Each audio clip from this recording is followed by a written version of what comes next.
Rebuild India ವಿವೇಕಾನಂದರ ಕಲ್ಪನೆ, ಅದು ವ್ಯಕ್ತಿ ನಿರ್ಮಾಣದಿಂದ ರಾಷ್ಟ್ರ ನಿರ್ಮಾಣ. ಅದೇನು ಅಂತ, ಅಮೃತ ಶಿಶುವು ನಾನು ಅಂತ. ಭಾರತ ಮಾತೆಯ ಅಮೃತ ಶಿಶುವು ನಾನು ಕೇಳಣ್ಣ, ನಮ್ಮಿ ಮಾತೆಯ ಸೇವೆಯ ಮಾಡುವ ಪುಣ್ಯವು ನನ್ನದಣ್ಣ. ನಮ್ ಕೆಲಸ ಅದು, ಇಟ್ ಇಸ್ ಅವರ್ ಡ್ಯೂಟಿ. ವ್ಯಕ್ತಿ ಹೇಗಿರಬೇಕು ಅನ್ನೋದು ಮುಂದಕ್ಕೆ.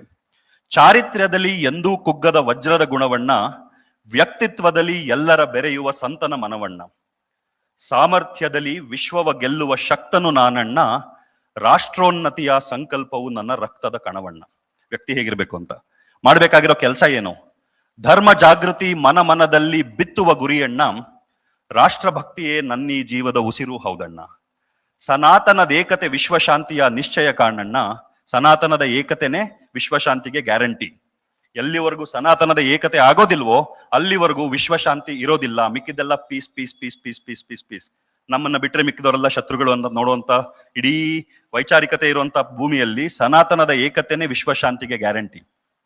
ವಿಶ್ವಕ್ಕೆ ಭಾರತದ ಅಮೃತ ಶಿಶುವೇ ನಾಯಕ ನೋಡೋಣ. ಭವಿಷ್ಯದಲ್ಲಿ ಈ ರೀತಿಯಾಗಿ ತಯಾರಾಗುವಂತಹ ಸನಾತನದ ನಾಯಕರೇ ವಿಶ್ವ ನಾಯಕರಾಗುವಂಥದ್ದು.